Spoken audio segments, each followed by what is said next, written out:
আসসালামু আলাইকুম। কিছুদিন আগে আমি একটা পোস্ট দিছিলাম যেখানে বলছি যে আমাদের রাউটারগুলো থেকে আমাদের স্মার্টফোন যেভাবে ফ্রিকোয়েন্সি রিসিভ করে একইভাবে আমাদের ব্রেইন ফ্রিকোয়েন্সিগুলোকেও স্মার্টফোনরা রিসিভ করে এবং সেভাবেই আমাদেরকে অ্যাড শো করে।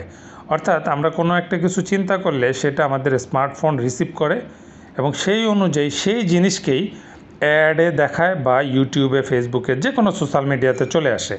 তো এই বিষয়টা অনেক ভাই বোন বুঝতে পারেন নাই, তারা জিজ্ঞাসা করছেন যে আমাদের মনের কথা তো শুধুমাত্র আল্লাহ তালাই জানেন, স্মার্টফোন কিভাবে জানতে পারে? হ্যাঁ ভাই, এটাই ঠিক যে আমাদের মনের কথা একমাত্র আল্লাহ তালা ছাড়া আর কেউ জানে না। স্মার্টফোনগুলো আমাদের মনের কথা জানতে পারে না, বরং আমরা যা কিছু চিন্তা করি সেটার যে একটা ফ্রিকোয়েন্সি বা রেডিয়েশন বা সিগন্যাল বের হয় সেটাকে তারা রিসিভ করার চেষ্টা করে এবং কোডিংয়ে চেঞ্জ করে নেয় বা ডাইভার্ট করে নেয়। কারণ এরা তো কোডিং এবং প্রোগ্রামিংয়ের মাধ্যমে বা অ্যালগোরিদমের মাধ্যমে কাজ করে। তো আমাদের যে সিগন্যালটা স্প্রেড হয় ব্রেন থেকে বের হয়ে, সেটাকে তারা অ্যালগোরিদমে কনভার্ট করে নেয়। তারপরে বুঝার চেষ্টা করে বা ডিকোড করার চেষ্টা করে যে এই সিগন্যালের ভিতরে কী ছিল, কি শব্দমালা ছিল, সেভাবে করে রিলেভেন্ট কিছু অ্যাড আপনার সামনে নিয়ে আসে। তারা যে হুবহু আপনার চিন্তা রিড করে ফেলছে বিষয়টা কিন্তু এরকম না, বরং সিগন্যালটাকে রিসিভ করে তারপরে সেটাকে ডিকোড করার চেষ্টা করে যে সিগন্যালের ভিতরে কি ছিল। বিষয়টা আশা করি বুঝতে পারছেন। আরও সহজভাবে বুঝতে পারবেন যে আমরা যে কোনো কিছু যখন চিন্তা করি তখন সেটার একটা ফ্রিকোয়েন্সি তৈরি হয়। মনে করেন আপনি ভালো কিছু একটা চিন্তা করতেছেন, ইবাদতের কথা বা আল্লাহকে নিয়ে বা জান্নাত নিয়ে, তখন কিন্তু একটা ভালো এনার্জি বা একটা ফ্রিকোয়েন্সি বা একটা সিগন্যাল আমার ব্রেন থেকে বের হবে এবং সেটা আশেপাশেও ছড়াবে, আশেপাশের মানুষের উপরেও প্রভাব পড়বে। আপনি যদি আল্লাহওয়ালাদের মজমায় যান, গিয়ে দেখবেন যে সেখানে একটা জান্নাতি পরিবেশ মনে হইতেছে, মনে হচ্ছে যে এই জায়গায় কেমন একটা শান্তি। কেন? কারণ তারা আল্লাহওয়ালা, তাদের সাথে আল্লাহর কানেকশন আছে, তারা মনে মনে আল্লাহর সাথে সুসম্পর্ক করে নিতেছে, যার কারণে একটা নূর সেই মজমার ভিতরে সবসময় ছড়ায় থাকে। এছাড়াও আপনারা জানেন যে মজমায় আল্লাহর জিকির চলে, সেই মজমায় কিন্তু নূর বা রহমত বর্ষণ হইতে থাকে। তো যখন আল্লাহওয়ালাদের মজলিসে আপনি যাবেন, তখন সেই শান্তি প্রশান্তি আপনিও পাবেন, কারণ প্রশান্তিময় একটা ফ্রিকোয়েন্সি বা সিগন্যাল আশেপাশে ছড়ায় যেতে থাকে। এছাড়াও আল্লাহওয়ালারা কিন্তু আপনার অন্তরে প্রভাবও সৃষ্টি করতে পারবে, কারণ তাদের সেই ভালো কাজের দ্বারা বা ভালো চিন্তার দ্বারা একটা ভালো রেডিয়েশন বা ভালো সিগন্যাল বা ভালো ফ্রিকোয়েন্সি তৈরি করে, সেটা গিয়ে আপনার অন্তরের উপর প্রভাব ফেলবে। আপনি আবার এটা একটু টেকনোলজিক্যাল ফর্মে চিন্তা করতে পারেন। যেমন ধরেন আপনার পাশের কেউ একজন ইউটিউবে বা গুগলে বা ফেসবুকে একটা বাজে কিছু সার্চ দিল, তো কি করবে? ওই সার্ভার থেকে সেটাকে ইন্টারনেট কেবলের মাধ্যমে হোক বা মোবাইল নেটওয়ার্ক টাওয়ারের মাধ্যমে হোক, তারা ওই সিগন্যালটা সেন্ড করবে। তখন ওইটা আপনার রাউটার রিসিভ করবে বা রাউটারের মাধ্যমে বা মোবাইল রিসিভ করবে, তারপরে এইটা আপনাকে প্রদর্শন করবে। তাহলে কী হলো? ওইখান থেকে একটা রেডিয়েশন বা একটা সিগন্যাল বা একটা ফ্রিকোয়েন্সি কিন্তু আসতেছে, ওইটাও কিন্তু আপনার মনের উপরেও প্রভাব পড়বে, কারণ আপনার ব্রেনের উপরেও কিন্তু ওই একটা সিগন্যাল বা একটা ভাইব্রেশন আসবে, যার কারণে আপনার মন সবসময় বিক্ষিপ্ত হয়ে থাকবে। একটা খারাপ প্রভাবের কারণে আপনার মন মেজাজও খিটখিট হয়ে থাকবে।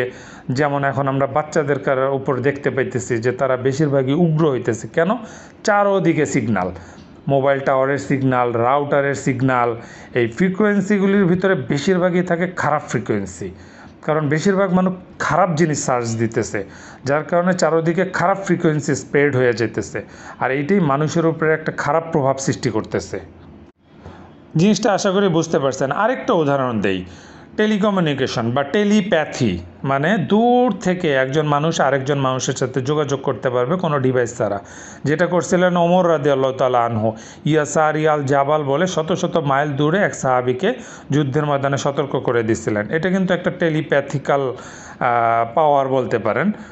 ওই সময়ের হাই টেকনোলজি, কোনো ডিভাইস ছাড়া উনি এই কাজটা করছেন। বর্তমানেও এটা সম্ভব। অনেক আল্লাহওয়ালারাও কিন্তু একজন আরেকজনের সাথে যোগাযোগ করতে পারেন কোনো ডিভাইস ছাড়া। কিভাবে করে? এই যে ব্রেইন সিগন্যালের দ্বারা। তো এই জিনিসটাকেই আমাদের স্মার্টফোনগুলি রিড করার চেষ্টা করে, হুবহু পারে না, মোটামুটি রিড করার চেষ্টা করে। তো এগুলো থেকে বাঁচার উপায় হচ্ছে সেলফ রুকিয়া করা। আপনি সবসময় ফজরের নামাজ এবং মাগরিবের নামাজে পড়ে সূরা ইখলাস, ফালাক, নাস 3 বার করে পড়বেন। হাতে 3 বার করে ফু দিয়ে নিজের শরীরে 3 বার বুলিয়ে নেবেন। এতে আপনার শরীরে একটা সুরক্ষা বলয় তৈরি হবে। তখন ওই বাজে ফ্রিকোয়েন্সিটা আপনাকে ক্ষতি করতে পারবে না। আবার আপনার শরীর থেকে যে ফ্রিকোয়েন্সিটা বের হয় এটা ওরা রিসিভ করতে পারবে না ইনশাআল্লাহ। এছাড়াও যত মাসনুন দোয়াগুলি আছে জাদু কাটানোর, এছাড়া নিজের সুরক্ষার, ওইগুলা পালন করবেন।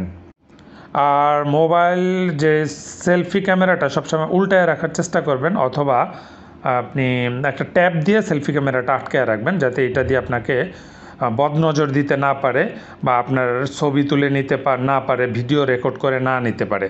মাঝে মাঝে মোবাইলের উপরেও রুকিয়া করবেন। যে কোনো কাজ, ভালো কাজ তো অবশ্যই করবেন মুমিনরা, তবুও আউজুবিল্লাহ বিসমিল্লাহ পড়ে নেবেন। তাহলে দেখা যাবে যে জিন শয়তানের শক্তিটা কমে যাবে, দুর্বল হয়ে যাবে। ওরা এই আপনার স্মার্টফোন দিয়ে খুব বেশি ক্ষতি করতে পারবে না ইনশাআল্লাহ। বর্তমান সময়ের মানুষ বেশিরভাগ মনে করে জিন শয়তান ভূত প্রেত টাইপের কিছু, যে তারা বনে জঙ্গলে থাকে, তাদের কাজ হইলো ভয় লাগানো, এই জাদুর মাধ্যমে কিছু জিন চালান দেওয়া যায়। এটা একেবারেই ভুল ধারণা ভাই। হ্যাঁ, এগুলোও আছে, কিন্তু জিন শয়তানেরা কিন্তু অনেক আধুনিক এবং টেকনোলজিক্যালি ওরা অনেক উন্নত। তাদের কাছে সমস্ত প্রকার ডিভাইস আছে, যে আমরা যা ব্যবহার করি এর চাইতে আধুনিক ডিভাইস ওরা ব্যবহার করে, এবং আরও অত্যাধুনিক যেগুলি আমরা আরও 20-30 বছর পরে পাবো, সেগুলিও ওদের কাছে আছে।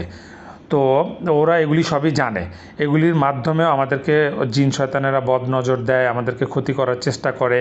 তো আমাদেরকে বাঁচতে হইলে রুকিয়ার মাধ্যমে ওদের সাথে লড়াই করে বাঁচতে হবে। এছাড়া অন্য কোনো বিকল্প নাই। জিন শয়তানের সাথে আপনি কোনো অস্ত্র দিয়ে লড়াই করতে পারবেন না। আপনাকে শুধুমাত্র কোরআন দিয়ে, কোরআনিক আমল দিয়ে, অর্থাৎ রুকিয়া দিয়ে লড়াই করতে হবে। আল্লাহ তাআলা আমাদেরকে দাজ্জালের জিন আর্মি এবং টেকনোলজিক্যাল ফিতনা থেকে হেফাজত করুন, আমিন। আসসালামু আলাইকুম।